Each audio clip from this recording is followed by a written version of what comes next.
Welcome to the new Camtasia Studio. We encourage you to watch and play with this Getting Started project video to learn some of the most important concepts of using the editor. If you want more in-depth tutorials that will walk you through the entire process of recording, editing, and sharing your videos, then please watch the Getting Started tutorials using this link under the Help menu. The editor is divided up into three main areas: the clip bin, the timeline, and the canvas. The canvas is where you see your video during playback and can move, resize, and reposition all media however you want. The timeline is where you assemble and edit your video. At the top of the timeline, tick marks represent time in terms of minutes and seconds. When building a video, you'll work in a horizontal manner, beginning from the left and moving sequentially through time toward the right. The tracks are layered on top of each other, so media you add on higher tracks is viewed on top of media on lower tracks in the canvas. For example, this callout is placed on top of the video track on the timeline, and therefore is on top of the screen video on the canvas. If I drag the video track on top of the callout on the timeline, the callout is now hidden behind the video on the canvas. Use the zoom slider to magnify the view of the timeline. This is very helpful when making precise cuts and selections, like removing ums in your audio. New media can be dragged and dropped on an existing track, or a new track is automatically created when media is dropped at this location at the top of the timeline. To change the position of a clip on the timeline, just drag it. To change the duration of a clip, drag the edges in either direction. An important part of the timeline is the playhead. To view your video, click play. Notice how the video and the timeline's playhead stay in sync. Click anywhere along the timeline and the playhead moves to that point.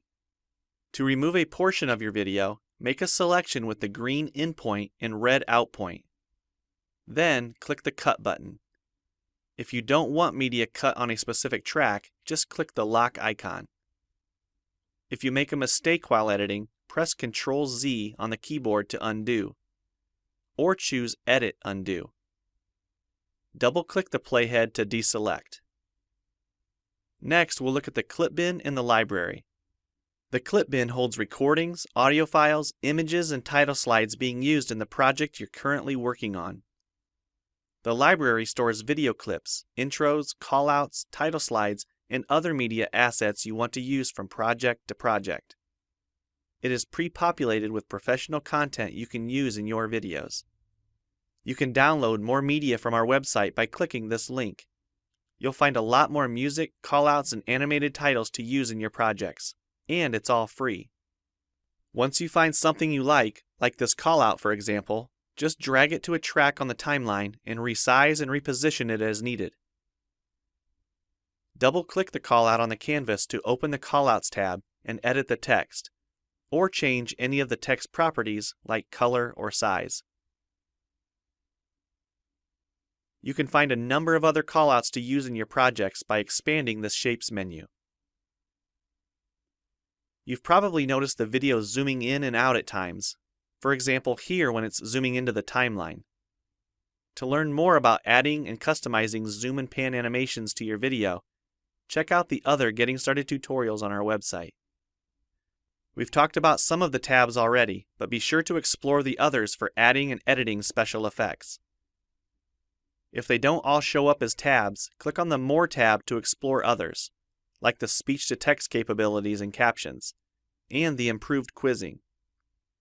Also, transitions can now be dragged directly to the timeline and added on top of clips. So we've shown a few ways you can navigate and edit your video. But how do you get content into your video? To make a new screen recording, click the Record the Screen button. If you already have an audio or video recording you'd like to use, click the Import Media button. When you're done with your video project, you'll need to click the Produce and Share button to create a shareable video. Expand this menu to see a variety of presets. We have a new video player that plays back your MP4 video and includes other interactive features like table of contents, closed captions, quizzes, and even hotspots.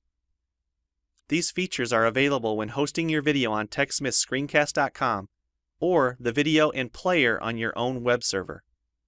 This player provides playback on multiple devices with just one video, whether it's a phone, tablet, laptop, or desktop computer.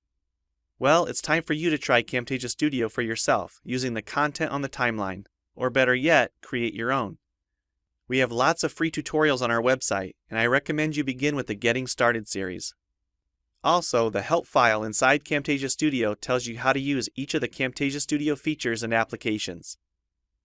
One last thing, if you ever want to open this Getting Started project again to view or practice with, use this link here. Thanks for watching, and we hope you enjoy Camtasia Studio.